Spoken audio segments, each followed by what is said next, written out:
Okay, mga kapatid, magandang gabi o anong oras naman ito mapanood. Nandito na naman po tayo sa isang reaction video. Meron na naman tayong panonoorin at ating bibigyan ng opinyon o kuro-kuro sa mga balitang ito. No? Galing naman ito sa ating Boss Dada. Alam niyo naman ng mga banateros kapag bumanat talaga to, tagos hanggang buto. Masasaktan at masasaktan ka kapag mahina ang dibdib mo. Tara, panoorin natin ito ng sabay-sabay.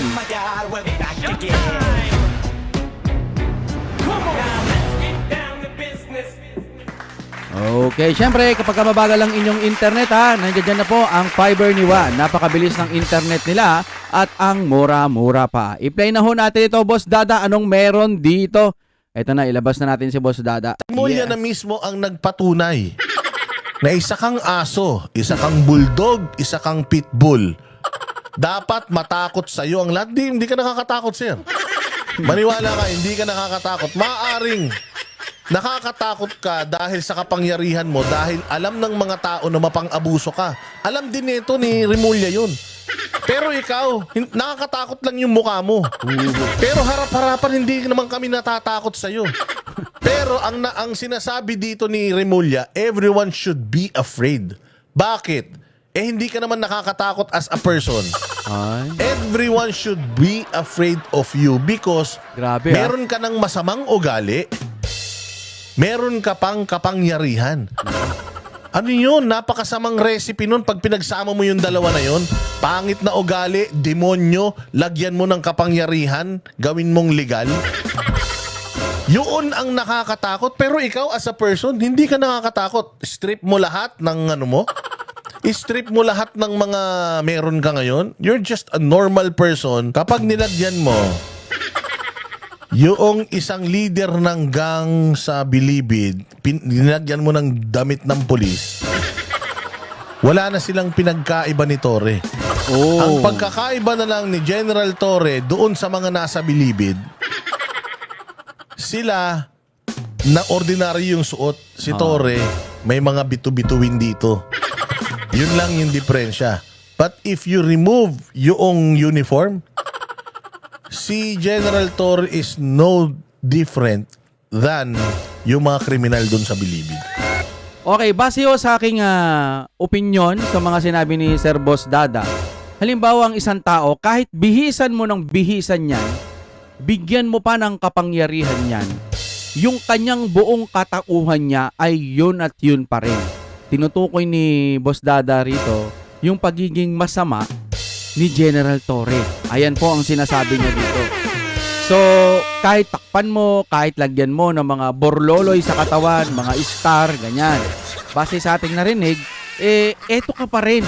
Ngayon, sinabihan pa ni, yung Batang Remulla na pitbull tsaka bulldog. Ang dami-daming pwedeng, bakit sa aso pa?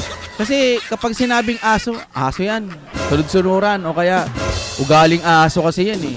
Yung parang tipong pag 'di ba ang attitude ng aso kapag nakatalikod ka, doon sila aatake, no?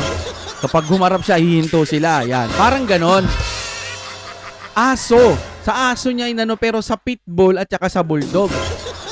Ganon pa rin 'yon. So sa katauhan, sa totoo, kahit bihisan mo ng mga uniform, still yun ka pa rin. Yung tinutukoy po ni Sir Boss Dada. Yun po ang pagkakaunawa ko doon. Tapos yung isa naman, kahit i-transfer mo pa sa bulldog o kahit yung pinakamagandang hybrid na aso pa rin yan. Yan po ang ibig sabihin ni Boss Dada. Tama, di ba? Pinaganda mo lang. Nilagyan mo lang ng pitbull o bulldog. Kakagat at kakagat pa rin yan, no, pag inutusan mo. So, aso, nasa sa inyo na yan kung paano nyo iintindihin. Kasi pagkakaalam ko, minsan ang aso ginagamit sa ugaling aso talaga ito, no? Diba sa mga hayop, ahas ka. Yung iba naman pag ano, wow, grabe to, tayo, parang agila, oh. Yan, ganun po mga kapatid. Ang dami-daming hayop na pwede mong example, yung aso pa. No? So, parang sinasabi mong aso si Torre. Yun lang ang pagkakaunawa ko dyan. Okay, tuloy na ho natin ito, ha? Future, may kaya naman na sila. Okay. And knowing itong mga buwisit na mga media na ito, they will twist it ng parang pwedeng mabalikan si Basti Duterte. Okay, O, okay. pakinggan Ito muna naman. natin yung sagot ni General Torre dito sa tanong nitong chismosa na media na ito na hindi naman niya kinumpleto yung ibig sabihin ni Basti Duterte. Again, ang sinabi ni Basti Duterte, maraming nilagtawan si Torre. General Torre na mas matitino sa Okay. kanya. So, ang ibig sabihin nun, marami pang mas qualified. Sa maikling salita, no? Para hindi na tayong paligoy-ligoy. Maraming qualified. Maraming mas pwede pa, mas maraming deserve na nagsisipag para maging chief general something. Ano mga ganyan, no?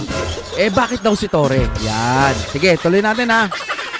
Na ang track record walang bahid ng Ayun. kahayupan. Walang issue. Okay. Pero siya, 1-star general, naging 2-star general, naging 4-star general. Pag tiningnan mo yung record niya, puros kabulastugan. Ayun lang. Kaya nga sabi ko sa inyo, itong mga putang inang mga media na ito, salot sa lipunan tong mga to.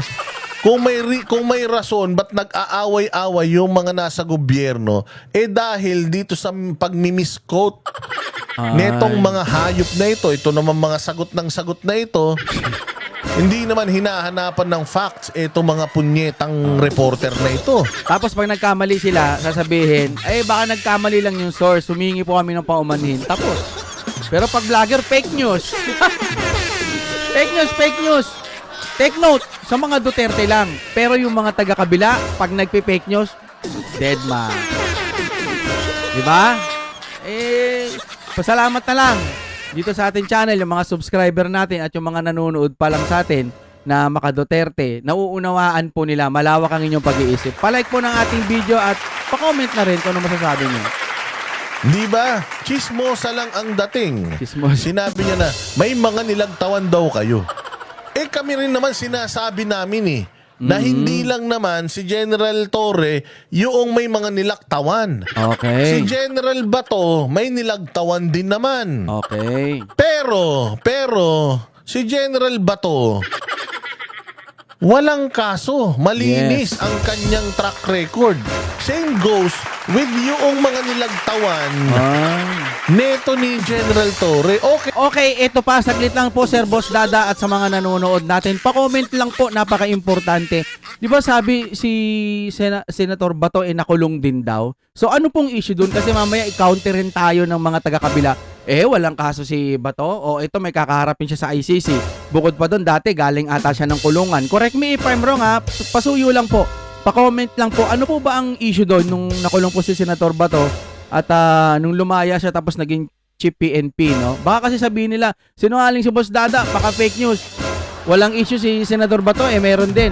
Parang ganon. Sige, babasahin ko yan at re-replyan natin yan pupusuan. Ilang na lumagtaw si General Torre doon sa mga sa mga PMAers na nakapila para maging PNP chief. Ayun. Okay lang na lumagtaw Ang tanong, mas malinis ba si General Torre doon sa mga nilagtawan niya? Kayo na ang bahalang sumagot. Ito yung reply ni Torre na proud siya. Alam naman natin planted Ito yung planted na question na para lang mapahiya si Mayor Baste. Pero hindi yun ang ibig sabihin ni Baste. Ituloy natin. Okay. Other issues. Naglabas po kasi ng statement si Mayor Baste Duterte saying na 3 ranggo ang tinalunan ninyo because it's not a merit-based promotion and he even called you an attack dog. What do you want to tell Mayor Baste? He quote you as an attack dog. At hindi merit-based. Merit which is positive. Kasi pag demerit, masama. Pero narinig ko din na sa balita may nagsalita nga yung matanda na malaki siguro naging merit yung paghuli daw kay Pangulong Duterte at saka yung ginawa nila sa KOJC. Merit ang tawag daw nila doon, Merit. So ang sinasabi dito nung reporter, nilaktawan mo yung yung ilang mga general. Okay. At hindi pinagbasihan yung track record mo. Kasi isa kang aso isa kang attack dog. OMG. Kumbaga, meron kang amo, which is dapat ang amo mo ay hindi si Pangulong Marcos. Dapat ang amo mo, yung mga Pilipino, yung konstitusyon. Tama. Yun ang amo mo. To serve Tama. and protect the interest of the Filipino. Hindi yung interest ni Bongbong. Interest ni Rimulya. Interest ni Abalos. Hindi ba? Yun ang ibig sabihin dito. Kunyari pa nag-isip siya pero planted planted na planted at Kunwari even nag-isip pa before sinasabi na natin yan even before this press con or question and answer nung na talaga pa lang siya sinight na natin yon na yes it is possible. It's actually the discretion of the president. Pero ang question nga dito is magaling bang pulis to? Mahusay bang pulis to? Okay. I just respect his decision and I respect his opinion. And rewind lang ng konti sa termino naman ng tatay niya kung sino unang chief PNP. Okay? So, ano ranggo ng unang chief PNP at ano ranggo ko bago ako naging chief PNP. So, yun na, inano niya, doon niya binase. Tama rin naman yun. Maganda naman. Pero, since kinumpir mo si General Bato sa'yo, General Torre, wala ka sa kalingkingan. Wala. Unang-una sa lahat, sa isip at sa mga nagawa, wala ka sa kalingkingan. Putang ina niyan, kinumpara mo yung sarili mo kay General Bato. Unang-una, si General Bato ay isang sundalo nagtapos sa Philippine Military Academy. Ikaw ay nagtapos sa Philippine National Police Academy. Malaki po ang diferensya ng mga nagtapos sa PNPA sa PMA. Hindi natin minamaliit pero aminin natin, mas matitikas ang mga PMAers.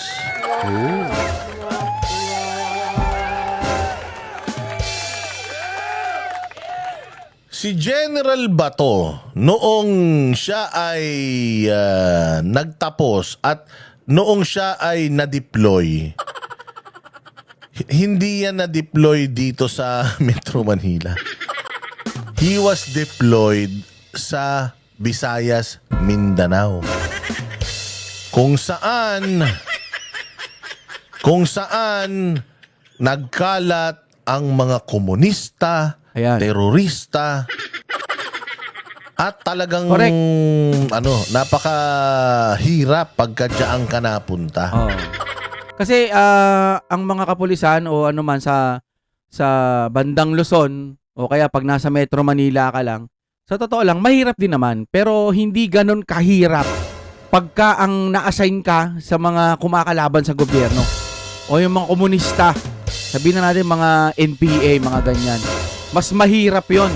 Kasi hindi mo alam kung kailan kayo babanatan di ba? May mga documentary pa si napanood ko yun. General Bato. Payat pa siya noon. Noong siya ay hindi pa mataas na ang posisyon, lumalaban na yan sa mga rebelde. Yes. Nakikipagbarilan na yan sa mga komunista. Si Torre, ano ba kasi kay Torre? Hindi, no way tayo. Congratulations kay Torre. Pero ang pagkakaalam ko lang kay Torre, sa Facebook, nagde-demo siya ng mga, baril. Yung mga ganon. Siguro, yun yung basihan ni PBBM. Tapos, yung hinuli niya, pastor, na wala namang kalaban-laban, ang dami niyang pinapunta. Di ba? Tapos yung huling-huli, ito nga si Tatay Digong, ganun nakatanda, hindi mo lang niya nirespeto. Ito'y base lamang sa aking opinion. Pero Torre, congratulations pa rin sa'yo. Pero para sa akin din naman, wala na, nandyan ka na, ganun talaga. Hindi ko rin gusto na maging PNP chief to. Nasaktan kasi yung mga maraming Pilipino. Kaya ito yung pinakamaraming haters siguro na naging PNP chief. Ito ang pinakamay maraming haters. Sa tingin ko lang. Okay. Ikaw, ano ang may pagmamalaki mo? Hinuli si Pastor. Inuuna si Tatay Digong. Tsaka mataas yung followers niya sa Facebook. Ano ka ba? Hindi, yan lang po. Anong laban ang mga ipinanalo mo? Gumawa ka ng documentary, i-content ko. Yan. Kung Ako din. meron. Oo, kung meron. Kasi si General Bato de la Rosa, unti-unti umangat ang kanyang rango dahil magaling siya sa trabaho niya. Tsaka para sa akin si General Bato, mas malinis. No? Malinis siya. Crime buster talaga siya. Matapang Yes. talaga siya. May mga documentary pa siya noon na talagang naglalakad sila sa mga kabundukan. Naghahanap ng mga kalaban. Pucha, Payat pa ikaw siya nun. baka buong buhay mo, nakaupo ka na lang dyan sa lamesa mo. Matapang yan, nagpi-Facebook yan, hindi nyo alam. Kayo talaga, di ba ano? Ganun, no? Madami yan sa Facebook. Ano ba, Facebook na ngayon ng basihan, hindi na paglaban sa gobyerno sa mga makakaliwa. Kayo talaga, oh. No? Hindi, joke lamang po. Ginagalang na ho natin yan. Wala tayong magagawa eh. Yan na yung tinalagay. Ewan ko kung ano naging basehan ng Pangulo. Pero siya ngayon ang PNP chief, kahit magdadaldal tayo, yan na yan. Pero lagi niyong tatandaan, mga kaibigan, mga kapatid natin dyan, lahat po ng kapangyarihan may katapusan. Kung sa tingin mong nadadagdagan ng kapangyarihan mo, mas nadadagdagan, someday magiging senador o may nagsabi ba nun? Wala. No? Ngayon, bahala ka sa buhay mo pero lahat ng yan may katapusan. Lalo na tumatanda ka din. Darating din yung time, magkakaroon ka ng limitasyon sa buhay mo at kikilalanin ka ng tao ayon sa iyong mga nagawa. Oh. Ay, si Tore. Ay, gusto nyo ba ng ganun? Ako ayoko ng ganun eh. Yung iba kasi okay lang eh. Basta kahit basta makatanggap ako ng pera. Pero yung pera na yan, panandalian, mawawala at mawawala yan. Ipapamana mo sa mga susunod at kung ano pa man. Pero lahat ng yan ay may katapusan. Lagi niyong tatandaan yan. Okay, kung nakaabot kayo hanggang dito mga kaibigan, maraming salamat kay Boss Dada sa isang matitinding mga opinion niya. Grabe ho, pag bumana to talagang wala rin takot. Bilib ako sa mga banateros. Maraming salamat po sa inyong panonood. Mga kapatid, mag-like po kayo kahit isang pindot lang. Oh my God, we're back again.